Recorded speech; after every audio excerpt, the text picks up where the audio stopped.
Oh yes, you know it's one of those really, really bad weekends where we're not even wasting our time with an intro. We're just going right into this garbage because you know what I think of when I think of Battleship? Aliens. Well, I'm sorry, I should do the alien meme. Aliens. Welcome to Time About the Movies, everybody. Today we are taking a look at the three films of May 18th, 2012. There's the numbers right there. This is not a very good week for movies, and I just want to get through it already, because I've kind of touched on Battleship already. If you don't know, this is one of the worst movies I have ever seen in my life, and I've already done an extensive video on that. If you want to go check that out, there it is in the corner. But let's talk about this abomination of a film real quickly. Based off the classic Hasbro naval combat game, Battleship is the story of international fleets of ships who come across an alien armada whilst on a naval war games exercise. An intense battle ensues over the seas, land, and air. What do the aliens, known as the Regents, want? Well, what they want to do is rip off Transformers, because that was the big shit a couple of years ago, and Universal said, we want our own Transformers too, so why don't we just go ahead and do just that. And the end result of this pile of garbage right here, like I said, I've gone to extensive length of how much I hate this movie, because I really do hate this movie so much. This movie made me so frustrated and so mad when I saw this. My entire review for this was nothing but a thank you letter to everyone involved in here for completely wasting my time with this movie. Everything about this movie is so awful. You want to know how bad this movie is? The trailers put it out there, plain and simple, how bad it is. Like, you cannot... The first trailer for this had me laughing so hard. I laughed for about 20 minutes the first time I saw it, because I thought to myself, there's no way this is a real movie. I had my Jack and Jill moment when everyone thought, you know, Jack and Jill was a fake movie because it was on South Park. No, it was a real movie. I thought this was a fake film too, but no, it was a real film. And, yeah, not only that, it had people I did really like. Taylor Kitsch, another bomb this year, you know.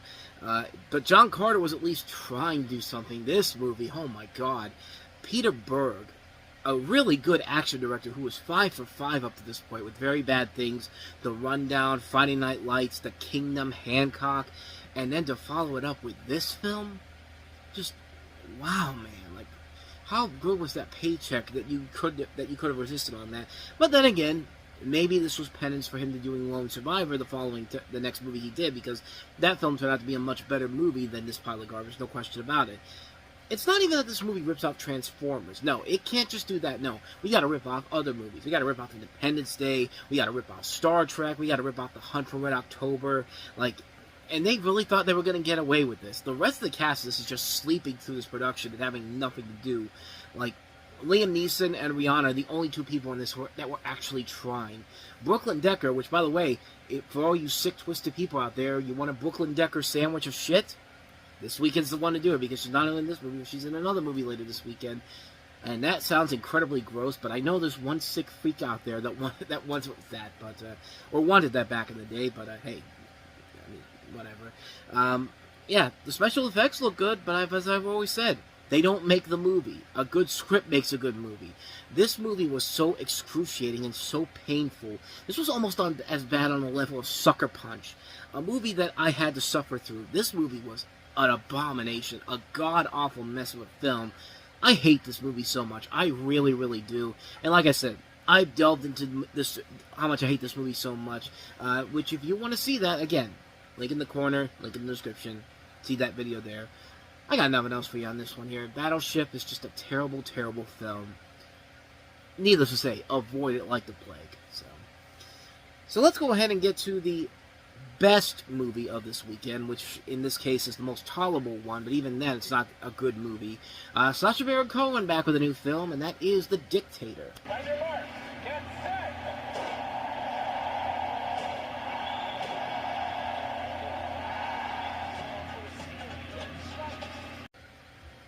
The sad part is, I wish there were more scenes like the marathon scene in that trailer we just saw, because that was the funniest thing in the entire movie. And when you have a movie where that's the funniest parts are in the trailer, that is not a good sign whatsoever. This is another one of these sort of mockumentary films, except not like Borat and Bruno this time around. We have Sacha Baron Cohen in the role of Admiral General Aldine, the dictator of the fictional Republic of Wadilia, visiting the United States, and he comes across all these crazy adventures, including people like Anna Faris, Ben Kingsley, Jason Mantzoukas, John C. Reilly, Gary Shandling, Edward Norton, and this movie is such a wild mess of a movie. I mean, this is the movie that literally killed Sacha Baron Cohen's leading comedy career. I mean, he was on a roll for a couple years, but, you could start to see, like, right once Borat came out, if he was leading a movie, 9 times out of 10, it wasn't going to be a big success. Like, this one, and especially Bruno. Bruno was one of those ones that's just like, wow, this one does not age well at all, and this one certainly does not age well at all. I'm baffled that this movie, when, you know how Paramount did that, thing with the Naked Gun comedies, the Naked Gun did a trailer that was about, comedy needs to be relevant again. They showed off all these different Paramount comedies, and you saw this movie in here, and it's just like, why is The Dictator in here? You could find another Paramount comedy besides that one. Like, it baffles me that people saw something in this movie, because I didn't. This movie is a mess, man. I mean, granted, it's not a Love Guru type of mess, but it's not a good movie. It's not even a funny movie. And like I said, the best stuff we saw was in the trailer already. And that's about it. Like, there's literally nothing about this movie that I laughed at or thought was funny. I just thought it was obnoxious and annoying. It's a sloppy mess of a film. It's a movie that really is a clustered mess of a film on so many levels. It just made me go like, what did people see in this movie? I mean, it went on to become a big success at the box office, but I just didn't see it, man. And like I said, it killed Sacha Baron Cohen's star power for a little bit before he eventually kind of refined his career back in 2020 with, the second Borat movie, which I actually think is a really good movie, and also The Trial of Chicago 7, where he had a supporting role in that. But this movie, not so much. Yeah, this is a mess. This is not a very good movie, but it's at least tolerable compared to the other movies we've had to look at today. And it certainly is the better comedy than the one we're about to get to right here, because, yeah, aside from Battleship, this film we're about to talk about here is a real mess. Let's talk about what to expect when you're expecting. You said you didn't want it, and you said that would just be the crazy talking. Oh! Get me the juice! What to expect when you're expecting. Dog, get out of those bushes! Rated PG-13. In theaters May 18th. Oh my god, this movie is fucking awful. Oh, this one is a huge mess. I can't believe this is directed by the same guy that did Waking Ned Divine, Everything's Fine, Everybody's Fine, Nanny McPhee. This is the beginning of his downfall as a filmmaker, and holy crap, what a mess this is. The story follows the lives of 5 couples as their lives are turned upside down by the difficulties and surprises of parenthood. The cast includes Cameron Diaz, Jennifer Lopez, Elizabeth Banks, Chase Crawford, Brooklyn Decker again, Ben Falcone, Anna Kendrick, Matthew Morrison, Dennis Quaid, Chris Rock, Rodrigo Santoro. Lots of good people involved in here. It's written by a funny writer, Shauna Cross, who gave us Whip It a couple years ago, a very good movie. This film, oh my god, this is the definition of a movie that is literally fingernails on the chalkboard levels of cringe. It is one of the most unpleasant comedies you will ever see in your entire life. It's obnoxious, it's annoying, the jokes are not funny. This shouldn't be a movie. This should be the comedy that airs on CBS during the block of Monday night comedies they had. This would be sandwiched right in between Two Broke Girls, 2.5 Men, and How I Met Your Mother as that last show that CBS is trying hard to make the next big hit, even though they know it's a steaming pile of garbage. And sure enough, that's the type of movie this is. It's a television show disguised as a movie, and not a good TV show. Like, this would be the type of show that CBS would use on Thursday nights after The Big Bang Theory to try to make the next big comedy hit, when they know it's not a good show. That's how bad this movie is. This film is such a gigantic mess. Everyone is wasted in here. They aren't given any funny materials. Loud noises is the source of comedy in here. And I'm sorry, there's a way to make loud noises funny. And it's not with this film right here. It's not with this idea of the film whatsoever. And there was no reason to make this movie, except the fact that He's Just Not That Into You was the big success from a couple years ago. But that worked because there was actually a good idea to it. There was actually a good cast that made it work. There ain't nothing funny about this. It's just obnoxious people, loud, annoying people who just use screaming as the only source of comedy, and that's it.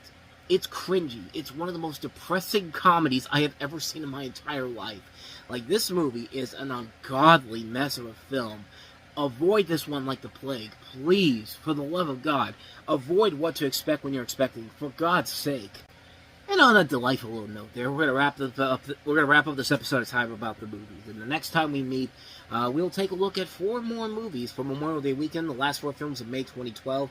Certainly much better movies than the ones we look at this week, for the most part, except for one. But we have Men in Black 3, Will Smith and Tommy Lee Jones. This time, Will Smith's teaming up with not just Tommy Lee Jones, but also Josh Brolin as a younger Tommy Lee Jones in the 3rd installment of the Men in Black series, hoping to bring the series back on track after Men in Black 2's mixed reception 10 years prior.